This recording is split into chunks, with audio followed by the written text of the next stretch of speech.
Mon colonel, comme vous le savez, la France, patrie pour laquelle nos armées ont un devoir éternel de protection, connaît actuellement une phase insurrectionnelle, après plus de 30 années de reniement et de trahison constante de nos dirigeants politiques.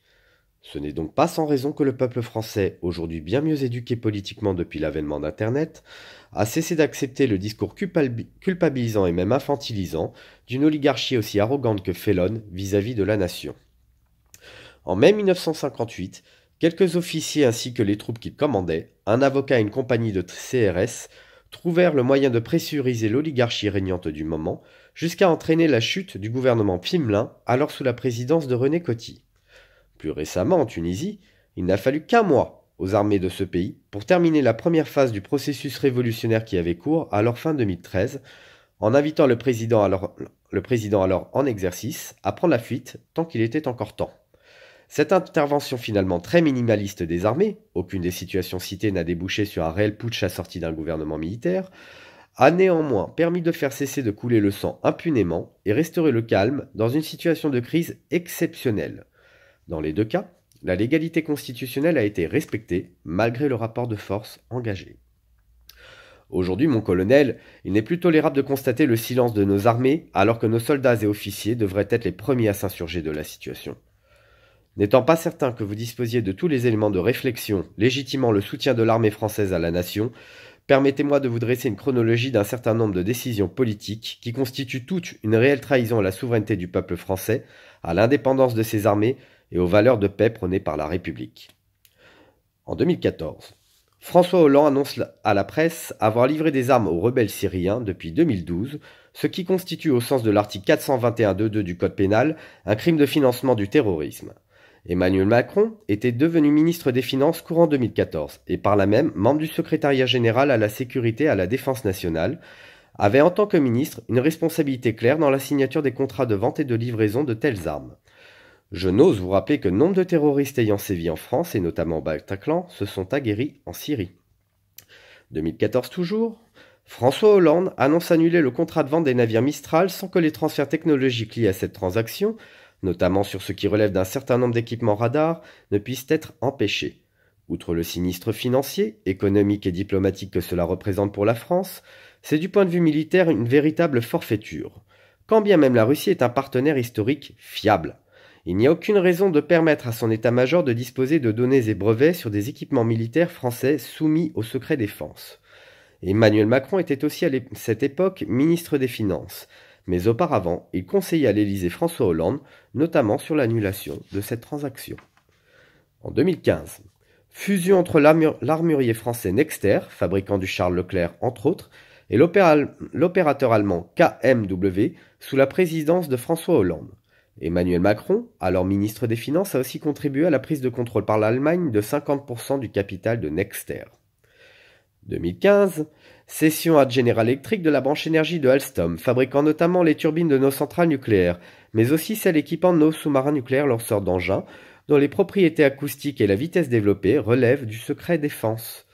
Si nous sommes un jour en guerre contre les USA, il faudra leur demander de bien vouloir nous livrer les turbines nécessaires aux réparations de nos sous-marins et d'avoir l'obligeance de ne pas user des données collectées sur ces dernières dans le but d'espionner nos mouvements impunément. Cette cession d'actifs industriels sensibles peut être qualifiée de crime de trahison au sens de l'article 411.3 du Code pénal. 2017.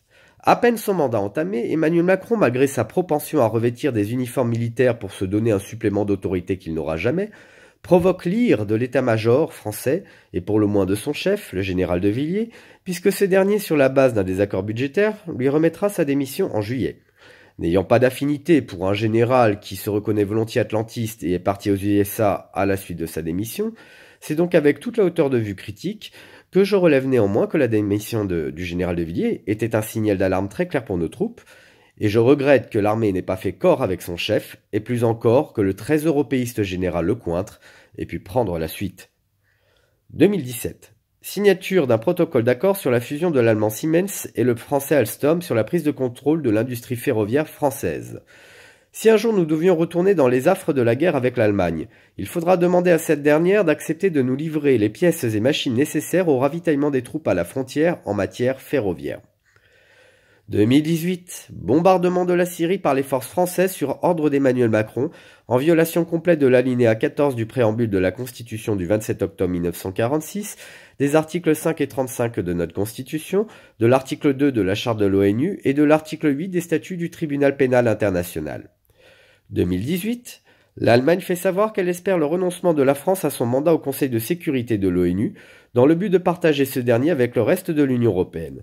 De nombreuses voix outre-Rhin réclament aussi que l'Allemagne se dote de l'arme nucléaire. Emmanuel Macron, qui ne cache pas son européisme et son esprit de collaboration, ne réagit pas à ces informations. En revanche, il prépare un nouveau traité franco-allemand qui devra rapprocher le commandement des armées françaises et allemandes. Nous nous souvenons 3 guerres contre l'Allemagne. Mon colonel, ne voyez pas en mon propos des accents de germanophobie ou d'américanophobie, mais au contraire une certaine lucidité sur l'histoire et les relations internationales. La France d'Emmanuel Macron est un État mis à nu, dépecé des moyens de sa souveraineté et de son indépendance, et soumis à toutes les vulnérabilités militaires en cas de péril sérieux. Nous ne fabriquons plus nos propres fusils d'assaut, ce sont encore les Allemands qui nous fournissent. Notre industrie aéronautique est lentement rachetée encore par des intérêts allemands. Nous n'avons plus la maîtrise de notre dissuasion nucléaire en termes d'indépendance industrielle, et nous suivons une diplomatie de guerre favorable aux Anglais, Israéliens et aux Américains, mais aussi honteuse que dangereuse pour la France. Il ne se passe plus une semaine sans que des hauts fonctionnaires, militaires et élus, ne s'insurgent contre ces reniements de M. Macron et consorts. Aujourd'hui désormais, le criminel Emmanuel Macron réprime un soulèvement populaire dans le sang, alors que les aspirations des citoyens portent sur un désir de souveraineté à rétablir, d'une démocratie à bâtir et d'un contrat social à refonder. Autrefois, face à une crise de l'ampleur de celle que nous connaissons aujourd'hui, les présidents français se montraient pragmatiques en dissolvant l'Assemblée nationale ou en réclamant la démission du gouvernement. Emmanuel Macron, pour sa part, semble parfaitement décidé à aller jusqu'au bout de son entreprise de démolition de la France sur l'autel de l'Allemagne et de l'Union européenne, tout en excitant la colère des Français jusqu'à ce que les premières balles de la police nationale aillent perforer la chair d'un peuple légitimement insurgé. Nous réclamons le secours de l'armée. Nous souhaitons que nos soldats et officiers agissent au mieux de leurs possibilités pour neutraliser ou mettre en fuite Emmanuel Macron et son actuel gouvernement. Aussi, c'est en mon propre nom, ainsi qu'en celui des Gilets jaunes qui comprennent l'importance de ma démarche, que je vous demande de bien vouloir porter assistance au peuple français, dans l'espoir de votre étude attentive de notre requête, avec l'expression de notre respect.